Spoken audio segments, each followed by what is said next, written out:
So, anong pwedeng bagong i-showcase ni Kyla that we haven't seen from what we saw in your roles in Teleset?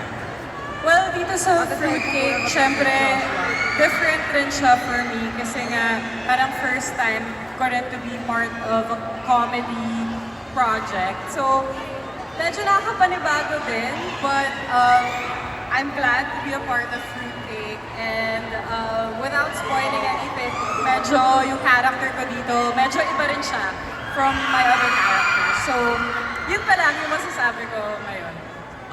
Your dad was known also for very flair in terms of comedy. Ganyan. Ikaw ba, how was it for you? Feeling mo saan ka Si mom mo rin kasi di ba nagko-comedy din siya. Feeling mo saan mo nakuha yung humor na meron ka? Na ipapakita mo sa In terms of comedy, Yes. di ko masabi kasi I mean, for me, yung parents ko talagang napaka-versatile nila and that's something that personally I aspire to be also. I guess it's up to yung mga manonood kung matawa sila sa akin o hindi, diba? I guess we'll have to see. But all I can say is, I did my best. Pagdating sa comedy, I did my best. So yun lang. Thank you, dear. Thank you, Kyla! And ano naman, yung next, for Jane, Mars. Yes, Mars! Pare naman, napaka-busy. Mabuhay! Dear, kasi parang hindi pa namin masyadong clear yung character mo dun sa trailer, ganyan. Ano bang meron din sa movie na to na tinanggap mo siya despite the exam of actors na makakashare mo? Siguro kasi kaya hindi pa clear kasi dapat siyang manamiling mystery. Wow! Para pag napanood nyo, doon na siya magiging cleared. So, kailangan yung panoorin ng Fruitcake sa June 12. Pero, kaya ko ito tinanggap kasi I wanted to work with this amazing cast. I wanted to get to work direct. And ang ganda ng kwento. Kaya proud ako na part ako nitong movie na to, nitong Fruitcake. Last na lang kay Direk. Yes, kay Direct. Direct kasi parang when I saw the trailer, somehow it reminded me some movies na parang yung connect yung characters, ganyan.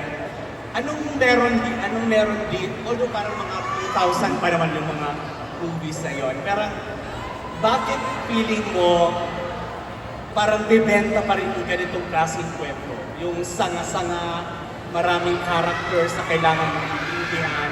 And bakit sila yung pinili mo mag-cast? Kasi in the past, parang the past few years, ito mga huling taon, medyo naging mahirap din para sa ating tao, lalo na nagkaroon ng lockdown, pandemic.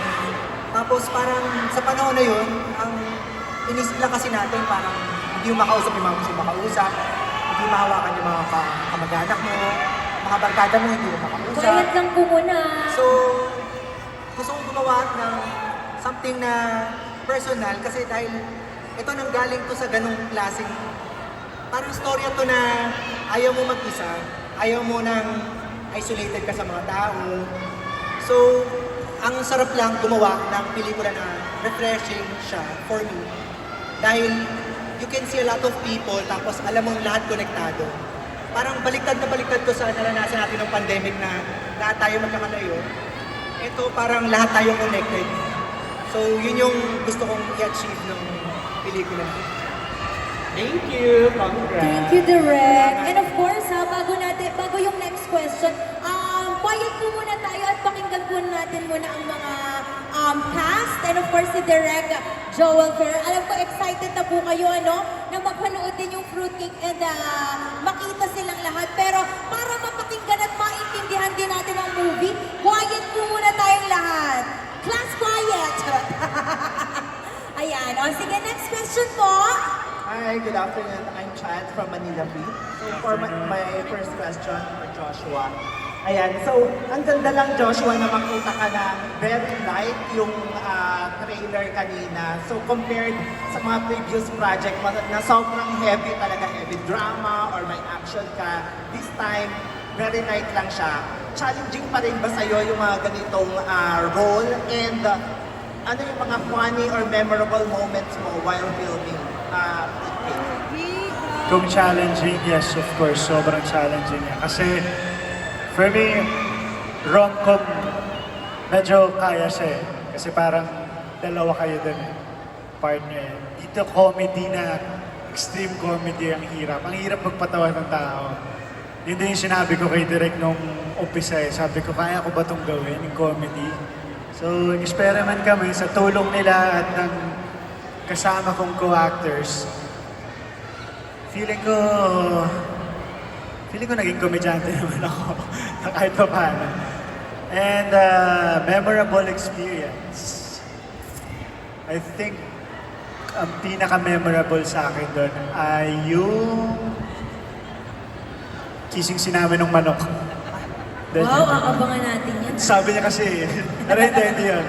I think yung last part, yung ending.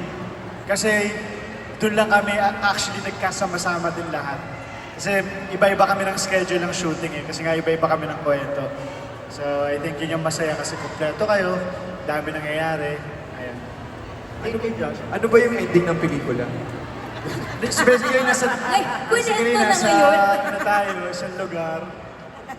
Thank you, Joshua. Thank you, Joshua. For my next question kay KD, ayan, how was it working sa ganitong kalaking cast? And is it your first time working with them? How was your experience?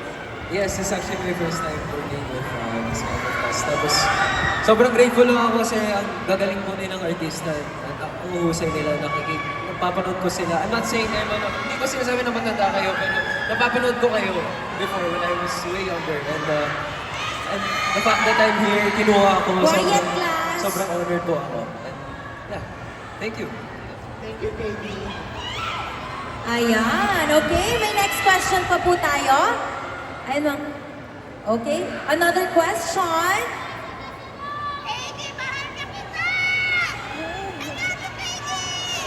Okay, ayan, meron pa. Si Mom Chicanes, meron pa? Ay, ayan, okay. Hello.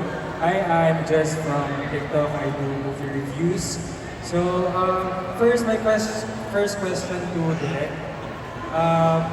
Direk, I want to know yung setup or yung time nitong fruitcake. And I also want to know if if iba yung setup niya, like anong year ba siya based sa trailer kasi I don't know kung anong setup niya ng year niya. So, paano makaka-relate yung generation natin ngayon sa mga characters? Kasi as I have observed, mostly young adults yung mga character natin dito. So ano ba talaga yung main target nitong film na to? And lastly, for all the cast, anyone can answer, sa ginampanan yung role, paano kayo nakarelate as you, kayo, sa character na ginampanan nyo?